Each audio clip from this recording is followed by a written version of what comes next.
Well, hello there, Food FAQers. I'm Mariela. I'm Eric. And we are back with our episode that I'm going to call Easing into Fall. Yes. That's because the pumpkin spice latte comes out August 16th from Dunkin' Donuts. I don't know when Starbucks is, but from Dunkin' Donuts. And did you know this year, Mariela, Wendy's is going to have a pumpkin spice frosty? Shut up. They're getting in on the game too. Listen, I don't really eat fast food, but you know, when the weather starts breaking up here and that first leaf falls, it's on. You know, my basic comes out so quick. Okay. My hoodies and scarves and boots come out really fast. How funny. And anything pumpkin on my fucking list. I'd try it. I tried their strawberry summer one. It wasn't that great. Because it's not a pumpkin spice. I don't go to fast food, but I will go to there just for the pumpkin spice to taste it. I am all about pumpkin spice. It gets butterflies in my stomach this time of the year coming up. I'm not a summer person. Fuck the heat. I grew up with heat. I'm so sick of it. From it. And, you know. Me and the kids and my hubs are all going to come in and move over there with you guys. We can have a commune. Yeah, do it. An autumnal commune. Oh my God. Well, yeah. So we're thinking, right, we're going to have a huge fall extravaganza, but we're kind of in this awkward stage right now where it's summer's ending, but fall hasn't quite started yet. And it's hot here all year round, but I feel no fall. Fuck you. Those are my sentiments about your weather now. Cause see, when it's summer, I don't care. I feel like everybody's screwed. But now when the weather starts changing everywhere else, I start getting a little bit pissy. Yeah, I would too. Yeah. So expect me more often is what I'm going to tell you. That's fine. Do what you got to do. I'm here. I'm not going anywhere. Monthly, it'll be like bi-weekly. Right. Like every 2 weeks. You're going to come to your northern home. Oh my God. I can't wait. But anyway, so what do we mean by transitioning into summer? We're going to talk today about things that are a little bit saucier, a little bit meatier, a little bit more comforting. Yeah, like comforting, and like you could eat it in a bowl. Right. If so you fuck wanted the to. salad. It's time for hearty food. Thank the Lord for this. And the first thing is, tell me about this Mariela meatball situation you told me about earlier. This is the Mariela meatball. Oh. You made good meatballs when you were here. I did. They were yummy. And Ryan wanted meatballs. And I wasn't there, so you had to do it. You weren't there. So I had to do it. So here's the thing about the meatballs. So we're going to go over the meatballs really quick, but this was not like my revelation with this meal. Okay. So the meatballs were easy and they were simple, and I used, Ryan, I eat a lot and I like to cook for a couple days because I don't have time to cook every single day. The past couple of weeks I've been at work from like 7 to 8 p. So I'm not really one to cook every day. Yeah. And so what I did is I took about 2 pounds of ground beef, and I took about, I think it was like 2 eggs. Might have even been 3. I think it was 2. And I seasoned the hell out of it. Like I chopped up onion. I put garlic in there. If you got powdered onion, powdered garlic, use that. I use salt. I use pepper, basil, oregano, but I seasoned the hell out of it. Yeah. And mix it all together really good. Form them into fairly large balls. Wait, you didn't mention breadcrumbs. Oh, I'm so sorry. Breadcrumbs. Breadcrumbs. And I like to put milk in my breadcrumbs just to like soak it a little bit, but you didn't do that and it still came out good. I didn't do it. They still came out great. I just didn't have milk on me. I was going to do it, but I didn't have milk. And because I don't consume milk. Right. And because I don't drink milk or use it for anything, it's a waste for me to buy milk anyways. So roll it into balls, put it in a pan of oil, and browned the sides. So I only cooked them for about 3 minutes on each side, if that. I just wanted the brown crust. In a large saucepan, I put 2 jars of just pasta sauce. And I just used generic Lidl pasta sauce. I did not buy any type of name brand. And I'm going to be very honest with you. I'm going to talk about pasta sauce really quickly. I think we've talked about this before. I personally don't taste a mass significant difference in store brand, or even when people are like, oh, you got to buy the Rao's pasta sauce, RAO pasta sauce. And you know who bought them just now? By the way, is being bought by Campbell's Soup. So fuck you, Rao's. And I think Campbell's Soup just came out and said that they'll be able to lower the price like $2.99 or something like that. So of course, all your Rao's fans, I'll be very honest. People are like, oh, you got to buy Rao's. I'm not fucking spending $7.99 on jar of sauce.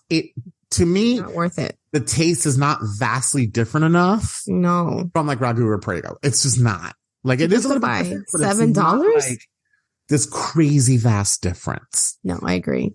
So anyways, I just use a jar of pasta sauce. And like we talked about, we doctor the pasta sauce. So in another saucepan, doctored up the pasta sauce. And that was fine. So we took the meatballs out and I just transferred them over to the sauce. Mm-hmm. So the meatballs are basically completely raw on the inside. They just have that crust on the outside.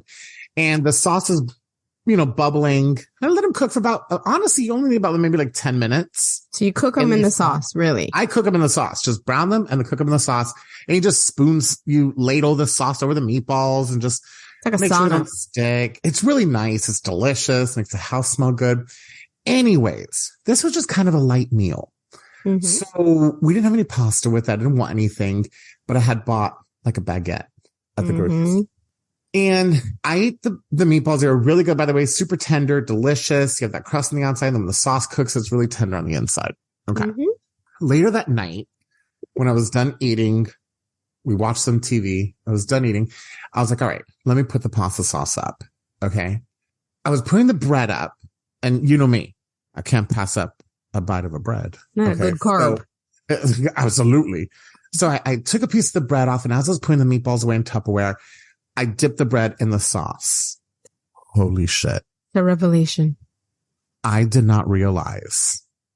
I mean, logically, I knew this, but I did not realize how cooking meatballs in sauce changes it. Completely altered the fucking flavor. Oh, it's so good. It was such a stark different. Like, yeah, it was just like this flavor that you don't get from a jar of sauce. So of course I'm very excited now because now I'm gonna have to home make a sauce probably next week or maybe even this weekend meatballs. And fucking make meatballs in it. Mariela. It was just, it's this crazy ass hack, but it created like this incredible, and it's also because I used, I think I used like 80 fat, 20 lean. Yeah. So you definitely had some fat. So it was a fattier, ground beef. Mm-hmm. And it just created like this, it almost had like that thickening layer that's on your lips, like that. Right. That you feel it. And it's that, like, that you know. Feel. I will never now make pasta sauce without fucking cooking meatballs in it.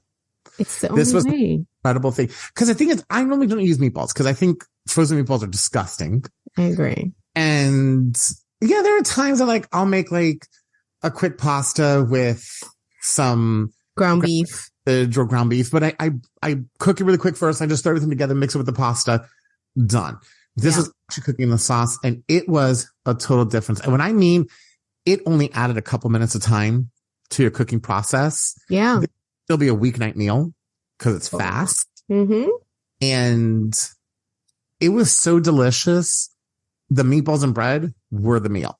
Me and my husband have been doing this for years, since before we had kids. Mm-hmm. I make meatballs in the sauce and we just eat it with bread, and it's infinitely more delicious than spaghetti and meatballs. I don't like spaghetti and meatballs and it's too much. Not as heavy. Right. So you walk away feeling satisfied. Exactly. But it's like an adult meal. It was so good. Mari. So that's the hack. You cook your meatballs in your sauce. This is the hack. It literally, I don't know why because again, I've been cooking this shit for so many years, and I think in my head, yeah, well, obviously that's what makes sense. You put meat in it and it's going to taste better. But I guess because I'm so accustomed to pasta being a quick meal, right, or just something I'm throwing together really fast. Right. That taking that extra time makes such a humongous difference. And it did have and I just want to say, if anybody's making it at home, it did have a little oil layer, and that's okay because it was a fattier meat. I really believe you're going to get this flavor with a fattier meat. So if you do want to be a little healthier and do ground chicken, ground turkey, your meatball's going to taste really good, but your sauce is probably not going to have that same effect flavor to it. So you do have to use a ground beef. You can probably also do part ground beef, part ground pork. Yeah, delicious. That together, you can do a meatball tends to have more than one meat in it anyways, just like a meatloaf. And you could probably do that. If you want to do ground Italian sausage. That'll probably be really good. That'd be yummy. If you cook it in that, make that into meatballs and cook it in that. So all I have to say is get out there, make delicious balls. Cook your balls in your gravy. I don't know where that came from. That's my accent. That is great. I did not make an accent. So. They call it gravy. They don't call it red sauce, which I think is funny. But it kind of is like gravy when you cook meat in it. Well, yeah. So now I get it. It's versatile. Man, it's so freaking good. And you can probably cook an Italian sausage in there too if you have like way more time. Ground sausages and put it in there also. It'll be great. Whole. Oh. What I would do is I would actually cut the sausage up into like 2 or 3 pieces because the encasing might keep a lot of those ingredients in. So I'd actually maybe like cut up or cut them in half and then brown them also just because the encasing might keep it there. But try this. Mari. One day I'm going to make Sunday sauce. This fall. Yes. Fall time Sunday sauce is a good one. So anyways, when you're at home, make this. Really quick. So the hack here is cook your balls in the sauce. It changes the flavor of the sauce. Balls in your sauce. And you could eliminate pasta and just eat it with a piece of delicious bread. And it was really good. Sourdough bread would go with it too. So another hack we're going to be talking about, my friend. It's a fun one. Is velveting, which we've kind of mentioned before. We've teased a little bit about velveting. But now we're going to go all in on velveting. It's so easy. So the first time I did this, right, I was making, what is that noodle? Lo mein. I was making lo mein, right, with chicken. And I followed the directions. I put like 2 tablespoons of baking soda with the chicken and like a ton of water. And I was trying to be very specific about it. And I left it in for like 25 minutes. And that was way too long.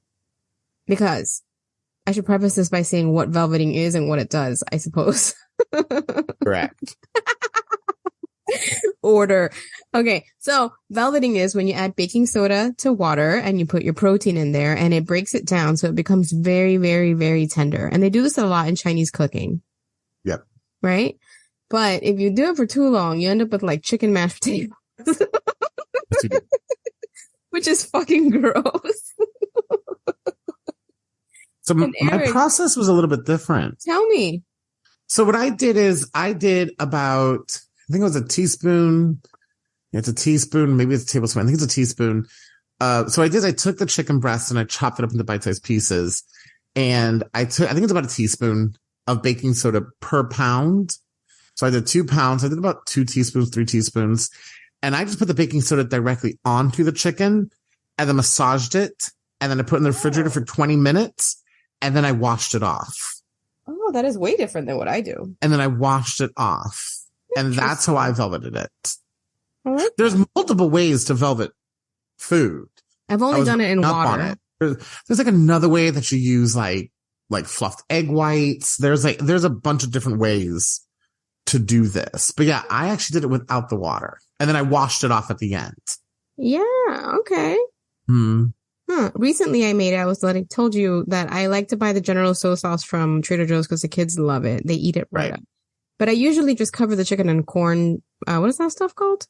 Cornstarch. Every time I listen to myself on this podcast, I realize just how many words escape me all the time.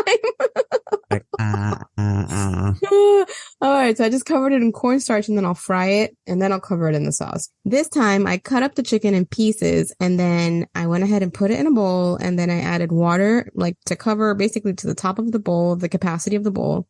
And I added 1 tablespoon of baking soda for 15 minutes. And I zhuzh it in there with my hands and it feels kind of yucky because it's like cold raw chicken. And then you set it aside. And then I drain the water and wash the chicken really well to take the baking soda off. And then I dried the chicken with a paper towel. And then I put the corn flour, Jesus, Krispy Kremes. I cannot remember the name of this thing. Cornstarch. Thank you. Of cornstarch. And then I fried it. And it was the most delicious chicken because it's soft. Yeah. And it's like a good soft. But you can't do this too long. The best way to describe it is when you get like Chinese takeout. Mm-hmm. You know, like orange chicken, whatever. Chinese takeout. And the chicken has that really soft bite texture to it. Because, when you chop up, especially breast meat, and you fry it, it still has like that chunky breast taste to it, which is fine. There's nothing wrong with it, but it's kind of dry. And so, like I said, I just wash it off. Honestly, Madi, I like barely towel dried it. I just paper towel dried a little bit. I threw an egg in there, mixed it in, seasoned the heck out of it, cornstarch, mixed it with that, and then just started pan frying it. And it puffs up. It gets really crispy on the outside. When you bite into it, it's just really soft. Juicy. It's incredible. Now, here's the thing that I also learned too.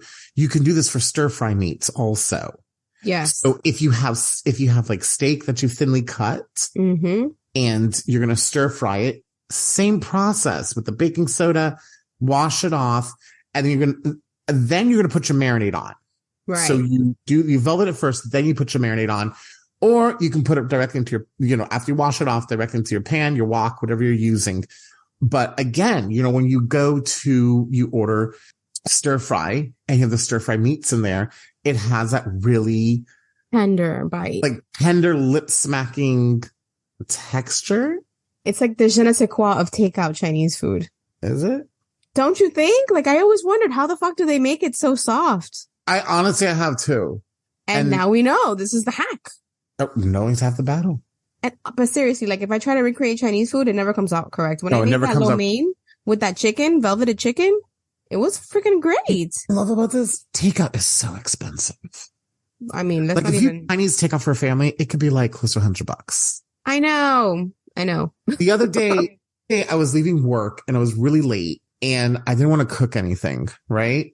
And so Ryan had been home for a couple hours. He ate whatever he ate. And all I wanted was just fried rice. I didn't want anything else. I wasn't super hungry. I just wanted something tasty and good. And the fried rice was $18 for me to go pick it up. Fucking A, man. I'm like, fuck you, okay? It's rice, frozen vegetables. It's old fucking rice at that. Right. So you make this at home. Yes. Chicken's half the cost. Exactly. It's not like at a takeout place where it's been cooked and it's sitting for a couple hours and it's still safe and fine to eat, but you can also control how much sauce you add on to it. You can add as much as you want or as little as you want. I actually do not like a lot of sauce on my chicken, either. Stuff like that. I like just a little coating and that's it. I want to kiss. Exactly. Or even like to dip it in myself. So there was one night that I did this and I made nothing else for dinner but just that, because Ryan and I just sat there and just ate chicken. And that was it. So again, because this is kind of what I love about it is the batter's light, right? But it's still kind of hearty. When you do Chinese takeout, it's hearty, and it was so good. So this hack is my new favorite thing. I will forever. If I'm gonna, what I haven't made yet, like a Mongolian beef or something. That's going to be really good. You know what would be really good with this, Madi? Because you do really good chicken cutlets. If you velvet the chicken cutlets. This fall, it's coming. I'm definitely, yes. I'm going to make cutlets. You make really good chicken cutlets. And I think if you velvet this, it's going to be so good. It's going to taste really good. Okay, I'm going to do it at your house. But yeah, do it at my house.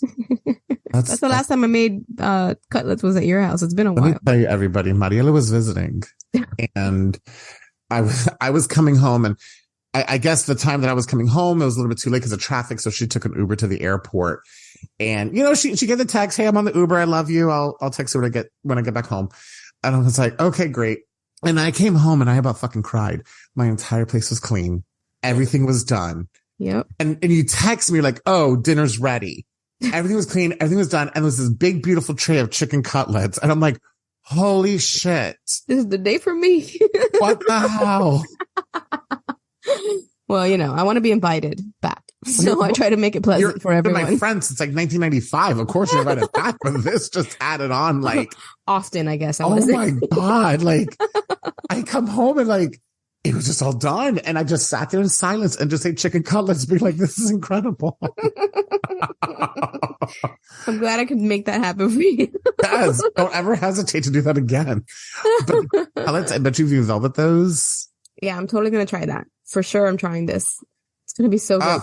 We're going to do this and Sunday sauce at your house. For the velveting too, I think. It was you that gave me the idea for it, wasn't it? To look it up? Yeah, for sure. I tried it and I was like, man, this is a thing. This is really worth your time. So also put baking soda. Eric does it directly on the meat. I do it and submerge it in water. You can pick whatever the hell you want. Just do it. Figure out whatever's better for you. So yeah, let's do it both ways. I'm saving time. Let's see. We'll have a velvet off. Yeah. And we're gonna do some steak too. We're like finally cut up and do a stir fry. We're just having a velvet protein party. We should make a country fried steak, velveted. Oh, that sounds really good too. Oh, I love a country fried steak. There's a lot of love in those things. I'll take my blood pressure pill that day. with gravy. That shit's good too. White gravy. Oh. Anyway, okay. So those are 2 hacks, right? Cook the balls in the sauce and velvet your meat. And finally, this is kind of a cure-all. And Eric loves talking about this. It's like a thing for him, I feel. It fixes everything. It's like a Band-Aid of love. Fixes everything. What is it, Kay? I don't know if you've ever been cooking. I don't know. Chicken, pork chops, steak, whatever you're making. Sometimes when you make meat, it needs a little bit something extra. Mm-hmm. And I don't know about you, but I don't really like putting ketchup on shit. It's just not my thing. No. I will say though, I love A1 sauce. It's good, but I love Heinz 7. I can food that tastes good. It's fucking delicious. No, but like, I don't want to eat a sauce. I want to eat a food. I'll eat a sauce. I'll only eat a sauce if it's like pasta sauce or like, you know. Let me tell you a secret. Put A1 sauce on broccoli. You're welcome. It's delicious. Anyway, put on everything. So, and sometimes you don't want that. You want something a little bit fancy. You want to feel a little bit more adult-like. So this is what you're going to do. Tell me, Eric. So let's say we're making some thin steaks or pork chops. Mm-hmm. Here's the thing. Chicken's not very fatty. Right. So you're not going to get much out of this. So it's more for a fatty meat, but we will get to how you do it with chicken. So we're making a thin steak or a pork chop. You made it in the pan. You made it really quick. So the meat is now off of the pan. It's on your cutting board because regardless, we do want to let that meat rest. You don't want to cut into meat immediately. You got to let those juices come right back in. So you want to let meat rest anyways. So all those pan drippings at the bottom, that's all the flavor from your meat. That's all the seasoning you used. So if you're frying, you do got to empty out some of the oil. But if you're just pan frying, nothing major, take your meat out, let your meat rest. You're going to take about 2 tablespoons of flour and you're going to sprinkle it inside that pan and you're going to start taking a wooden spatula and you're going to start moving it around and you're going to start cooking that flour. Mm-hmm. And that flour is going to now start absorbing all those flavors. Then you're going to get some white wine. You just do a splash of white wine and that's going to deglaze your pan. Mm-hmm.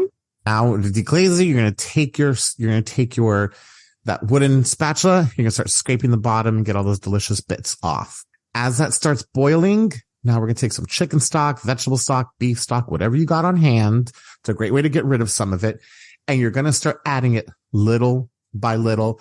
And now we're going to use a fork or a whisk and you're going to start whisking it. And the reason why you add it little by little is because especially when you add that cold liquid into that hot pan, that flour is going to clump. Right. You just want to add it little by little. I mean, a little splash, start whisking. A little splash, start whisking. And you're going to use about 1.5 cups of that chicken broth, beef broth, vegetable broth, or vegetable stock. And it's going to come together. And as it comes together, before it's done, I like to put about 1 teaspoon of Dijon mustard in there. I like to put about 1 teaspoon of Dijon mustard in there or a couple splashes of Worcestershire sauce, season it up. And when you move the pan away from the heat, it's going to start thickening. That's the flour's with now.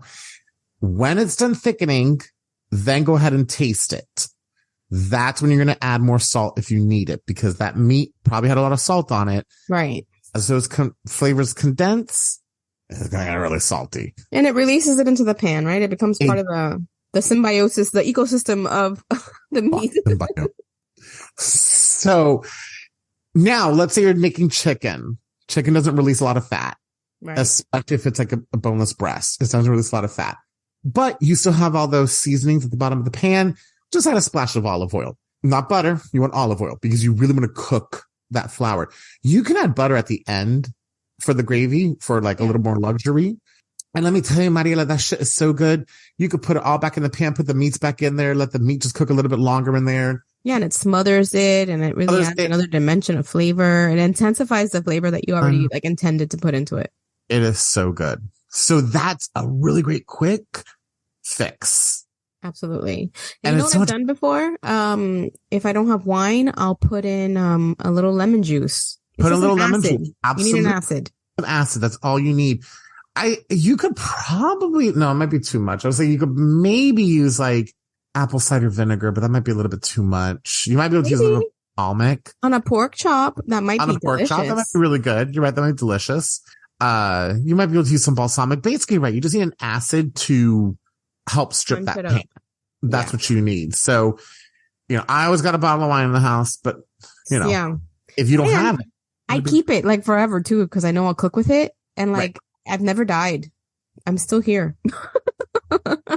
You can do it too. You can keep a bottle of wine forever and it's not going to kill you. Bottle of wine here doesn't last forever, but Oh, you know what I used the other day? I used beer in something. What the heck was it? I don't remember. It was something like this, and I put beer in it, and it was so freaking good. Sometimes beer can make a good gravy. We're going to talk about beer cheese one day. Oh, yeah. I love that shit. It's so good. That's so good. That's good on stuff too. So before we get into beer cheese, we digress. This is another hack. Make a pan gravy. It will like cover a multitude of sins. Say you didn't like cook the chicken right. Like it's a little bit, Yeah. You pop that gravy on top. You could even put it over like mashed potatoes. I mean, you're winning if you. Oh, rice. By the way, gravy and rice, delicious. So good. I agree. So it's another way to kind of bump up the flavor and kind of make it feel a little bit like the weather's changing without having to like break out your pumpkins just yet. Right. Because it's too soon for the pumpkins, Eric. I know. Put them away. Never too soon for a pumpkin. Put them away. Ooh, I just went to like Bath and whatever, and I buy that foamy soap. They have the best foamy soap, and we have this in common. And I bought a Halloween one. I'm ready. I already did buy Halloween candles. So I'm prepared. Me too. I'm ready.